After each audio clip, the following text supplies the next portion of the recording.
순수한 우리말로 두 개를 썼습니다. 나는 국민이라는 말을 나라민이라고 바꿨고요. 아직 살시어서 읽는지 어쨌든 모르겠고요. 조금 의식을 주권자로서의 의식에 좀 도움이 될 것 같은 생각이에요.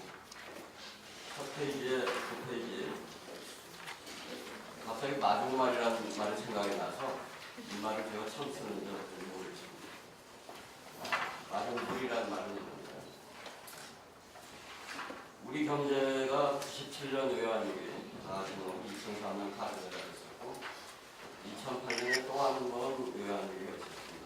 외환위기 두 번째 점 이렇게 나고 보면은 박정희가 죽은 것도 외환위기 때문에 죽었다.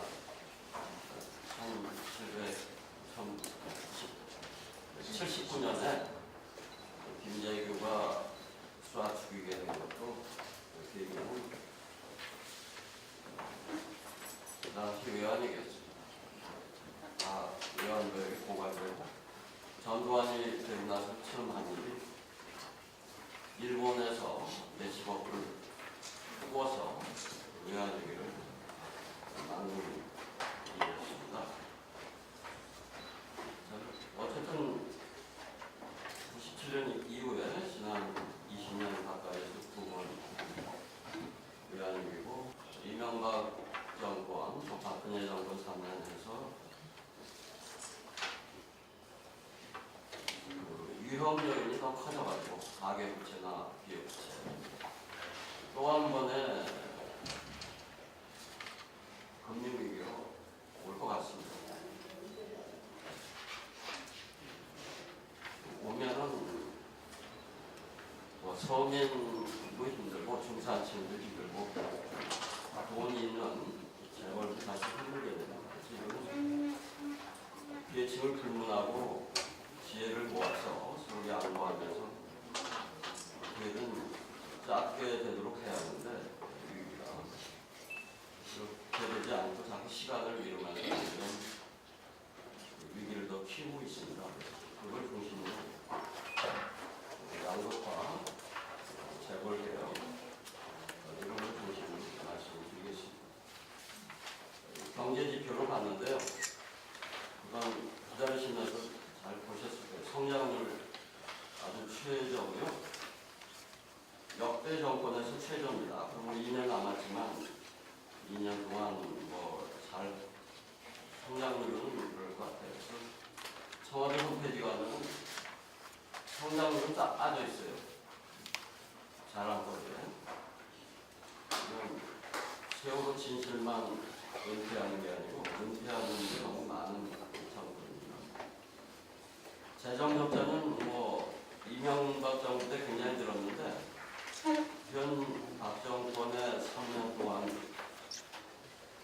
연간으로 볼 때 3년입니다만 더 많이 들어서 국가 채무라는 것도 지난 2월에 600조 원이 넘고요. 비금융 공기업의 부채까지 합하면 작년 말에 이미 1,000조 원을 넘었습니다.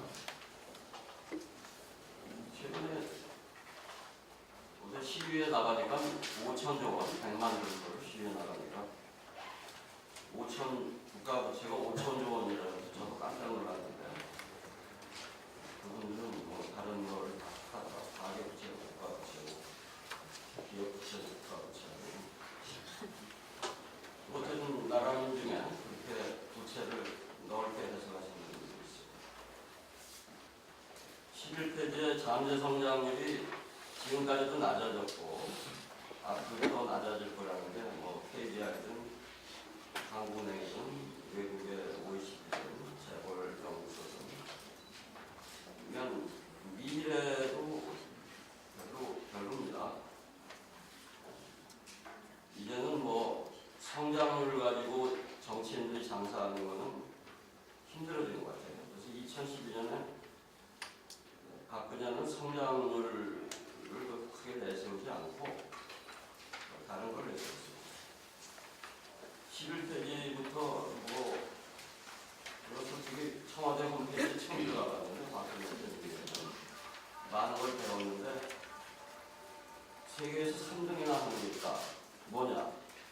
경제 연구가 그렇다. 박근혜 대통령께서 중국이나 베트남 또 다른 나라 5개국하고 해서 3위가 됐다. FTA만 하면은 경제 연구가 된다. 봤더니 이명박 씨도 그런 비슷한 얘기를 하고 그래서 3위는 안 했지만 중국 안 했으니까 노무현 대통령 그런 얘기를 했다고.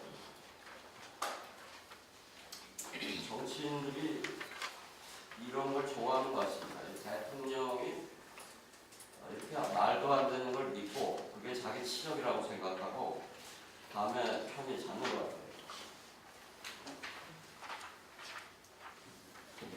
아니죠.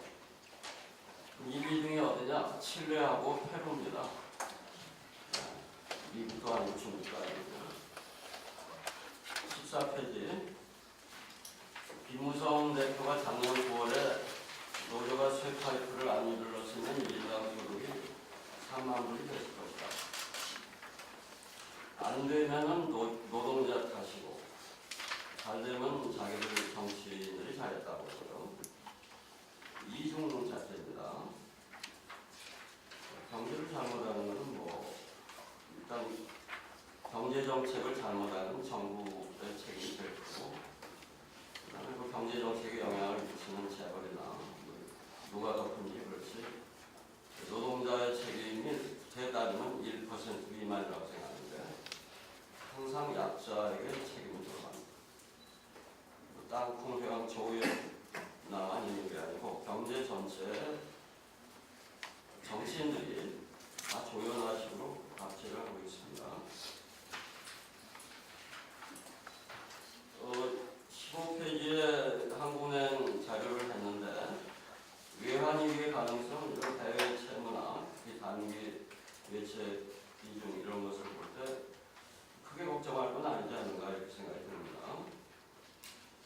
산업에서 IT 산업의 국제 경쟁력은 2007년에 3등이었는데 노무현 정부 마지막에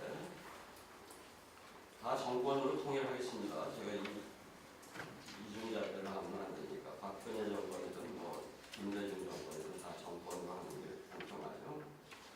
다 신부는 뿐이니까요. 주인 마음대로 부르는 건 뭐라고 했어요. 2011년에 19위로 추락했다. 에코노미스트에서 하는 EIU, 에코노믹 인텔리전스 유니트가 이걸 발표하고 그 뒤에 또 발표했다는 건 우리가 아무리 찾아봐도 없더라고요. 산업에서도 아마 이게 계기가 돼서 박근혜 정권이 미래창조과학부 거기에 정공부를 하는 게 어떤지 모르겠는데 별로 뭐 높아진 것 같지 않아요. 더 낮아야 되지 않았나? 김정인 씨가 당을 바꿔서 지금 무슨 당이에요? 더불어민주당이 하고 경제민주화에 아무래도 관심들이 많으실 것 같아서 거기 정리를 했습니다. 그리고 다행히 그 토론자님 중에 김진방 교수가 계셔서 여기 경실련 평가로도 낮고요. 그래도 거기는 뭐 완전 이행률이 뭐 33%에서 제일 후한 시민단체 중에서 후한 평가를 했고요. 여기 경제개혁 연구소에서 또 평가를 한 거는 단순 이행으로 봐서 33%고 실효성까지 감안하면은 17페이지에 20.5%다 이렇게 되어 있더라고요.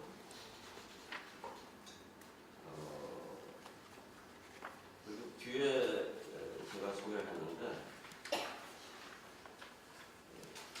뒷부분에 여기서는 안 하고 뒷부분에 있는데 참여연대하고 경제민주화 시민 네트워크입니다. 벌써 오셨나?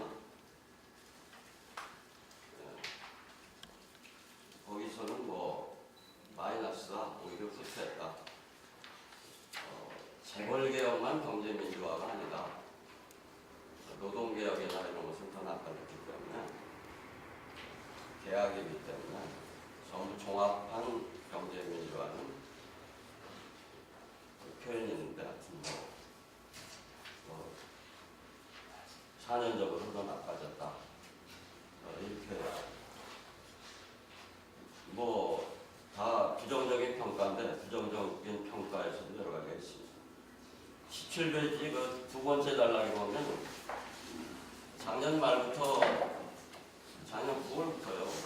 그래가지고 65%를 이행했다는 게 이제 공정위하고 청와대에서 나왔는데 그걸 다시 연말 금년 초에 다시 놓았어요. 자세히 이 과정을 보고 썼는데 그래서 1월 19일에 김정인 씨가 민주당으로 온 지 며칠 안 돼서 JTBC에 팩트체크를 했는데 그거에 의하면 20분의 13이라 65%라는 건데 그 분모의 20개 그 입법사항이 반드시 공화에서 나온 게 아니라 대선 뒤에 2013년 5월에 국무조정실에서 국정과제 140개를 발표하는데 그 중에 일부러 나온 것이다. 그리고 며칠 있다가 몇 달 있다가 7월인가 8월인가 9월인가에 경제민주화는 이제 거의 다 끝난 거 아니냐 이렇게 박근혜 대통령께서 말씀을 하셨는데 어쨌든 그 65%가 지금도 65%예요. 그거에 의해서 이제 했는데 하여튼 팩트 TV에서 본 건 20개도 좀 줄인 것 같고 어떻게 보면 늘린 것 같고 종잡을 수 없다는 거고 특히 3법에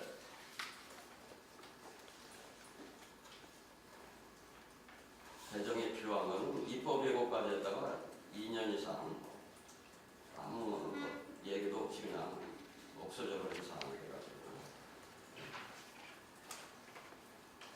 사면 안 한다고 하다가 최태원 사면해주고 이런 거 믿을 수가 없다는 거죠. 18페이지에도 제가 진하게 뭘 썼는데 참고로 양극화 심합니다. 청년들이 희망을 포기해야 하기 때문에 폐조선이라는 말이 나옵니다. 공식 통계로는 진위 개수로 하는데 우리나라가 OECD 회원국 중에 가장 소득 분배가 좋은 걸로 되어 있습니다. 진위 개수가 통계 수도 많지 않은 가계 동향 조사를 하는데 재산이 웬만큼 있는 사람 후보에 불과하지가 않고 재벌은 물론 하나도 안 들어가고 하기 때문에 믿을 수가 없는 거예요. 이걸 믿는다면 청와대 홈페이지에 경제영토 3년이 아니라 분배를 가장 잘하는 나라 이렇게 나와 있겠죠. 그렇죠? 그래서 머리 좋으신 박근혜 씨도 이거는 믿지 않는 것 같아요. 김낙년 교수가 언젠가 2013년에 상위 10%가 전체 소득에서 차지하는 비중이 45%다 그랬는데 아마 그거를 IMF 논문 쓰는 사람들이 이용한 것 같아요. 그래서 바로 3월 한 1, 2주 전에 IMF의 그 워킹 페이퍼에 의하면 공식 입장은 아니라 그 그림에 20페이지 나와 있듯이 2013년 현재 45%, 90년에 29%니까 굉장히 늘었죠.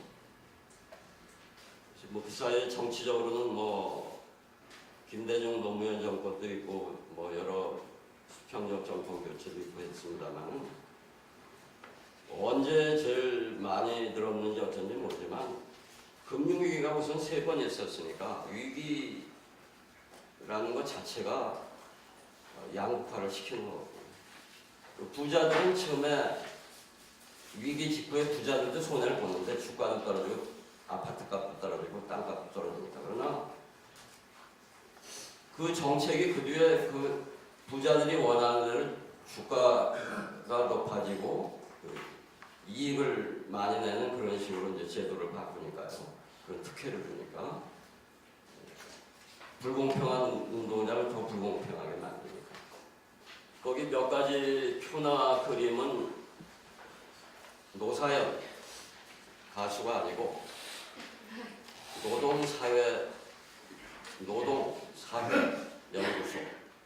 노사연 거기 소장을 하시고 지금은 선임연구위원인 김유선 박사의 도움을 받아서 노동 또 여러 가지 재벌 이런 걸로 최근에 참여정부에 참여하셨던 이정우 교수, 허성관 장관에서 8명의 책을 냈어요. 비정상 경제회담이라는 21페이지 보면은 재벌 정규직 임금을 100으로 했을 때 여기 재벌 정규직이신 분 오셨나요? 못 오시겠죠. 재벌 비정규직이 재벌이 아니에요. 이건 뭐 300인 이상이기 때문에 여기 뭐 은행도 들어가고 다 들어가는 겁니다. 어쨌든 절반이고요. 비정규직이. 그게 작년 3월 현재입니다. 쭉 나와 있어요. 그래서 정규직으로 쭉 위로 올라가시면은 재벌을 100으로 했을 때 영세업체 맨 위에 50일까지 내려가고요. 또 비정규직으로 하면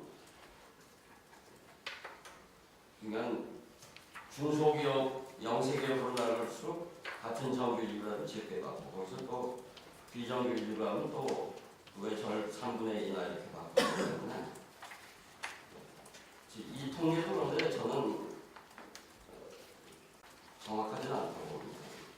그래서 비교적 앞에 인용한 거는 덜 오차가 있겠습니다. 뭐 이렇게 노동자 사이에 임금 격차 있는 거는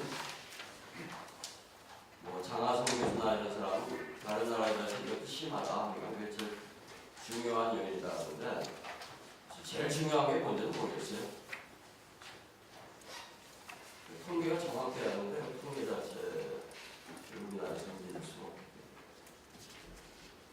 때문에 성별로 보면은 22페이지에 여기 여성도 나오셨으니까 경제를 우리말로 뭐라고 해야 할까요? 그걸 오늘 제가 텍스트하고 보면서 살림이라고 해야 하지 않는가 이런 생각이 들었어요. 살림. 우리가 그러면 왜 살림이라고 나라 살림 뭐 이런 말은 하는데 살림이 너무 일상적으로 쓰이기 때문에 이제 경제로 좀 부적합할 수 있는데 하여튼 우리나라에서 성별 격차도 압도적으로 1등입니다. 나쁜 걸로 1등인 데가 많습니다. 그리고 24페이지에 박정규라는 괴짜 저보다 괴짜인 경제학자 아직도 어디 연구소에 붙어 있는데 외환위기 뒤에 점점 그전까지는 생산성 본부도 있고 해서 노동 생산성만큼만 임금이 올라가는데 더 올라간다 이렇게 재벌 쪽에서 했는데 그 뒤에 이제 그 말을 전혀 안 하는 이유가 노동 생산성 증가율의 절반도 지금 실질 임금이 올라가지 않기 때문에 어쨌든 이런 것이 소득 분배 또 가계 소득을 줄이는 그런 요인인데 제가 더 하고 싶은 거는 부동산을 통한 재분배, 부동산은 신규 주택 말고는 기존 주택이 이렇게 매마되고 전세가 일어나고 하는 것은 자산 시장에서 거래되는 것이기 때문에 생산이 아닙니다. 생산에서 분배는 동시에 이루어지는데 이런 자산 시장에서 그냥 부가가치가 없이 재분배가 이루어지는 거거든요. 세대 간 재분배이기도 하죠. 청년운동 하시는 분들이 주거 복지도 강조하십니다. 어쨌든 이 부동산 경기를 살린다고 하면서 그 주택담보대출의 요건을 많이 완화해갔거든요. DTI나 LTV를. 그래서 결국 가계부채가 늘고 거품은 유지되거나 커지고 수도권, 서울, 강남, 수도권, 그 다음에 지방에서는 특히 대구가 오늘 아침 조반에도 났더라고요. 전세가까지 올라가고. 31페이지 향후 정책 과제. 제가 이걸 준비하면서 이 부분을 좀 새로 알게 됐어요. 사회 자본이라는 게 중요하다. 물적 자본도 있고 또 이 사람 하나하나의 교육이나 이런 걸로 들어가는 인적 사람을 자본이라고 하는 게 좀 뭐한데 휴먼 캐피탈도 있는데 소셜 캐피탈도 중요하다. 월드 밸류 서베이라는 데서 당신 나라에서 사람을 대부분 믿을 수 있느냐? Most people can be trusted. 이걸 창문으로 하니까 한국에서 26.5% 나왔는데 제일 높은 나라가 네덜란드, 그 다음에 스웨덴이었다. 절반이다. 미국은 어떠냐? 미국도 뭐 30%대다. 이런 거는 또 그거를 이제 이용해서 삭스라는 지금 콜롬비아 대학에서 가르치는 분인데요. 행복 순위를 내는데 몇 년 전에 참여정부 말기에 뭐 41등인가 어디 있더라. 어디 있어요? 그래서 58등 최근에 몇 달 전에 발표된 게 58등으로 내려갔어요. 뭐 경제 언론에는 뭐 행복인데 행복을 객관적으로 측정하기 어려우니까 이렇게 남을 믿을 수 있느냐, 뭐 기부를 얼마나 하느냐, 뭐 이런 변수를 가지고 합니다. 사람들이 포기하지 않고 열심히 노동자는 열심히 일하고 중소기업가는 열심히 사업을 하고 하는, 그렇게 해서 이제 성장도 잘 되고 분배도 비교적 공평하게 되는 그런 게 있고요. 또 하나는 두 번째 주제인 어쨌든 야구가 심하니까 기본적인 생활을 할 수 있게 여러 가지 복지 시스템을 확충하는 이런 게 있는데요. 그 두 개를 충분히 동시에 할 수 있다고 생각합니다. 89년에 경실련 창진이 멤버로 할 때 그 경제정의의 개념은 제도를 이제 공정하게 하는 거였습니다. 지금 더불어민주당이 뭐 공정, 뭐 경제 이런 얘기하는 게 뭔지 자세히는 모르겠습니다만, 그거는 비용이 들어가지 않고 오히려 그걸 제대로 하고 부패 척결을 하고 하면은 사법 법칙 이런 걸 하면은 윈윈 게임이 됩니다. 그런데 너무 시간 안 들이고 갈등도 줄어들고 그렇게 하면은 돈이 안 들어가고 재정은 오히려 확충이 되고 세수는 확충이 되고 하면서, 물론 누진세는 해야겠죠. 그렇게 하면서 모두가 잘 되는데 우리가 그걸 못하는 게 문제라고 봅니다. 재벌개혁의 제일 문제는 소유와 경영이 분리가 되지 않는 겁니다. 그 외국에는 다 소유와 경영이 선진국에서 분리되는데 왜 우리만 안 되느냐? 그만큼 우리가 세습이 쉽게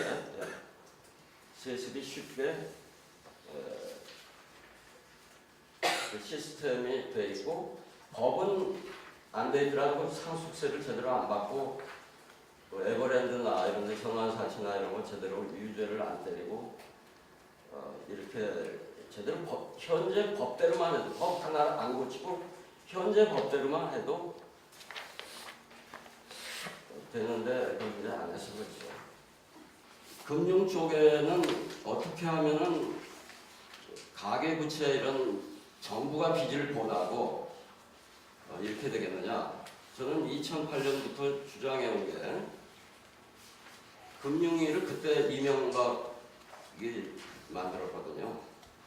그전에 금융감독위원회였는데, 금융감독이라는 건 브레이크 같은 거예요. 제어장치고, 금융위원회는 거기다 재경부에 있던 그 금융산업정책 모임인데 그걸 해가지고 금융 활성화를 통해, 금융을 통해 일자리를 늘리고 경제 성장률을 높이는 게 그 지난 8년간의 일이었어요. 그래서 가계부채를 오히려 부추기는 역할을 금융위가 한 겁니다. 그러니까 8년 늦었지만 내가 만약 박근혜 밑에 그럴 리도 없지만 거기 가서 뭘 한다면은, 제가 박근혜라면은 대통령은 경제 철학 기준으로 되는 것 같지 않아요? 우리나라 국민들이 그런데.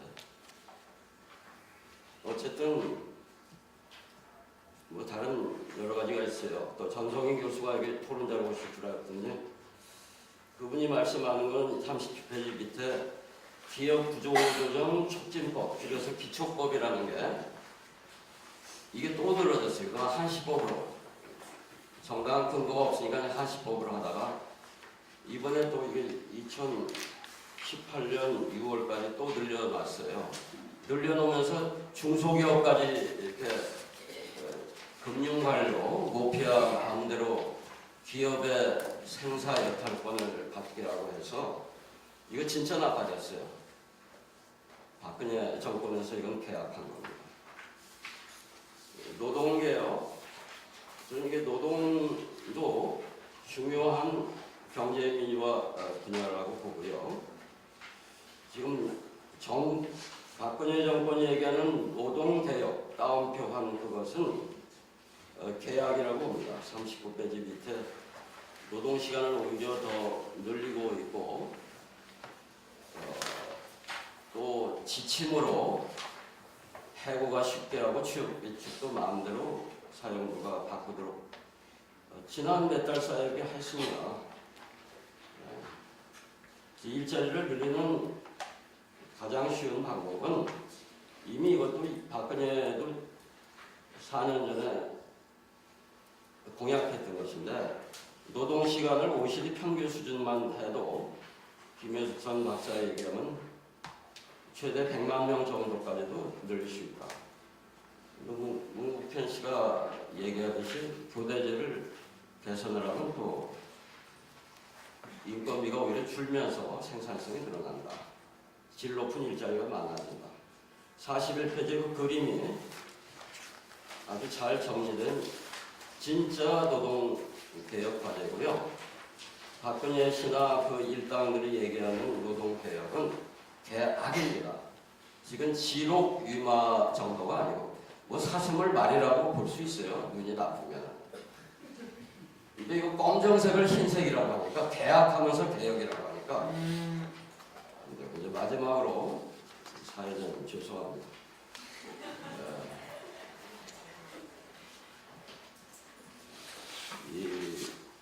제가 최선을 다했습니다.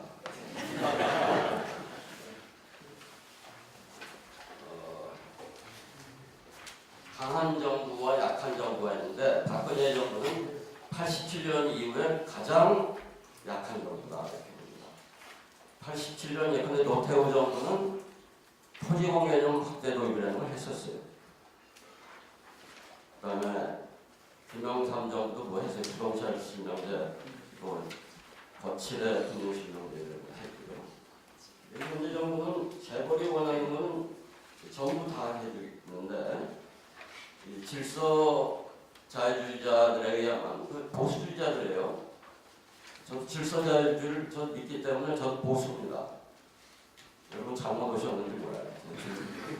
보수고 이한구나 강범균이나 다 대학교 동기인데 수구는 기득권을 지키거나 기득권의 앞자리인 게 수구고요. 보수는 나라를 사랑하고 민족을 사랑하는 가족을 사랑하는 이게 보수입니다. 저는 보수예요.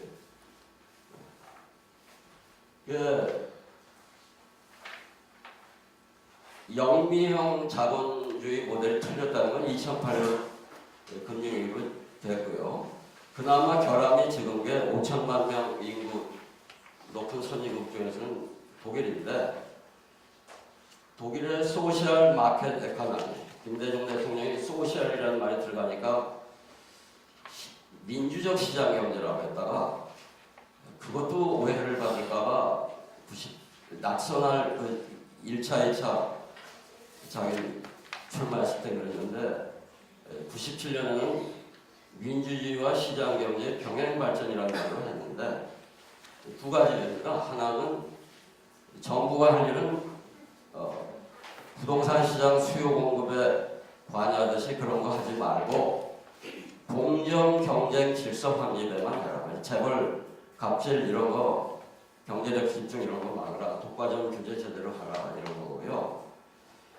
강한 이해 집단에 휘둘리는 그런 정부는 약한 정부다.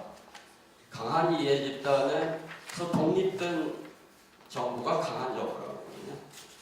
그래서 저는 강한 정부를 원하는 보수를 이야기해요. 이런 한겨레 신문은 안 나오나 보면. 둘째, 금융위기를 예방하는데 어쨌든 전력을 기울여야겠는데 우선 통계부터 제대로 해서 분배 통계, 부동산 소유 통계, 또 가계부채의 경우도 제대로 연구자들이 연구할 수 있게 해서 자꾸 금융위기가 반복이 되면 안 되겠죠. 43페이지 마지막에 65세 이상 인구가 총인구의 14% 이상이면 고령사회라고 하는데 한국은 내년 아니면 후년에 고령사회에 진입할 거로 보고요. 그 다음에 65세 이상 인구가 20% 이상 되면 초고령사회라고 하는데 한 10년쯤이면 우리도 초고령사회가 된다는 거고요. 15세에서 64세까지 생산 가능인구는 당장 내년부터, 금년부터인가요? 내년부터 줄어들 거라고 합니다. 그래서 8년이란 귀중한 시간이 너무 많이 거꾸로 허비됐는데 여기 뭐 5가지 경로 이런 거 다 하는데 김일광 교수님이 해주시고 제가 몇 년 전에 쓴 거는 그 착취와 수탈의 방법이 14가지였는데 그걸 좀 그룹화해서 5가지로 몇 페이지인가 정리했는데 분배, 재분배 과정에서 불공평하게 경제적 약자들이 뺏기는 거, 또 경제적 강자들이 불공평하게 더 많이 찾아가는 거, 이런 것을